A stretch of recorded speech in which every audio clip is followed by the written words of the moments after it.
anxiety and depression are diagnosis of Western practitioners. Now, people will not make the connection between diet and spirituality and anxiety and depression.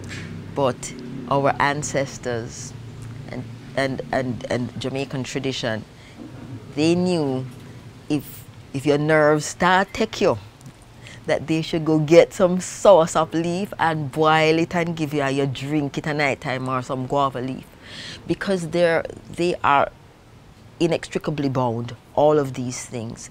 And we need to recognize that we cannot compartmentalize one thing and this and the, your health is not over here, your mental state is over here, your nutrition is over here, and your relationships are over here. They're all bound.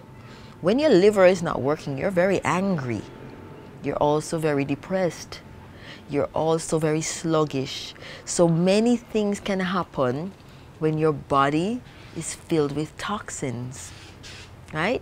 If your body is filled with parasites, your temperament is also going to be disturbed. Right? I mean, biblically, they would refer to the demons, and they always reference the pigs. If you eat a lot of pig, then you're going to get a lot of parasites, and you're going to be filled with parasites. Your vibration is going to be lowered. Your vitality is going to be lowered. Your mental acumen is going to be lowered. Right?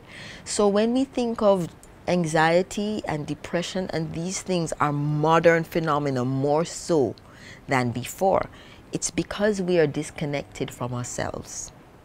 It is because we are disconnected from nature. It is because we are not nourishing our body properly, and it is because we are not detoxing our bodies properly. So how do I propose to look at it? I think I recommend that we take the time to go and immerse in nature. That is the best thing you can do to get rid of your anxiety. Take your shoes off so you can reconnect with the earth, right?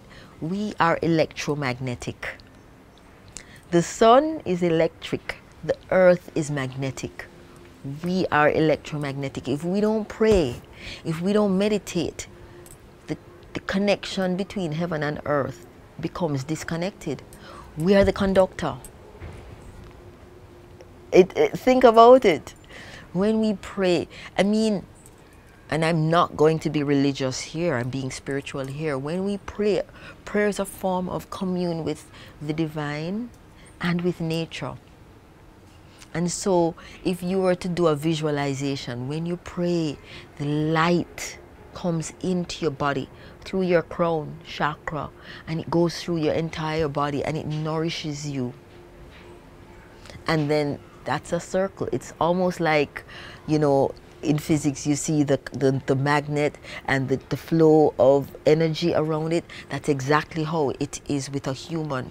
We're here, the energy flows in, it flows down through our feet into the earth, and it's like that.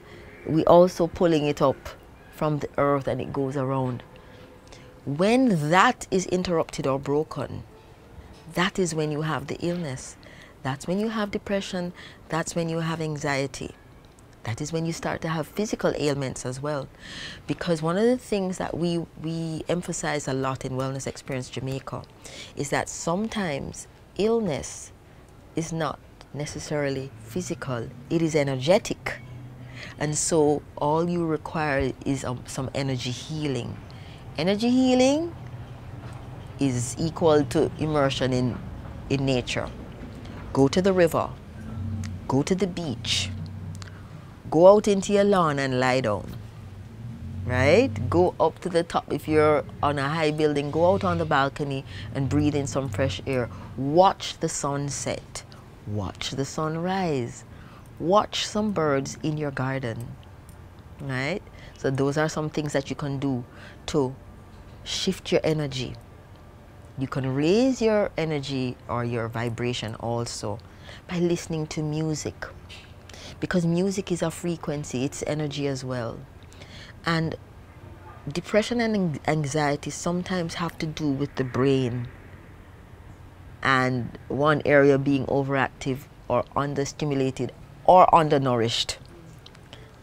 And so if you can stimulate the brain with some frequencies, and I always tell people, go onto YouTube and type in solfeggio frequencies, type in love frequency, type in frequency for anxiety, type in frequency for depression, type in frequency for sadness, jealousy, any kind of emotion. There is a frequency to assist the brain to come back into equilibrium. Yeah? Another thing that you can do is dance. No, dancing has always been a part of our culture as a people, melanated people. We full of rhythm. So dancing is very much a part of melanated peoples. It is something that we do naturally. We hear the drums are healing. People don't recognize that drums and rhythm are healing. And just a sidebar, in certain African countries, if any member of the tribe started experiencing signs of mental instability, they would get them out there, they would play the drums, and they have to stamp their feet, stamp, stamp, stamp. If you think about it, that's like you're grounding, you're earthing, you're reconnecting back with Mother Nature and the vibration. So energetically, right, mental illness, anxiety, depression have to do with the energy body being out of balance. So the dancing that we do as Jamaican people and as people of color is part of what keeps us grounded, what keeps us connected. Every ceremonial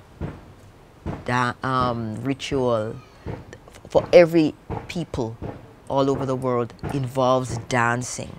It involves sound and it involves dancing, right?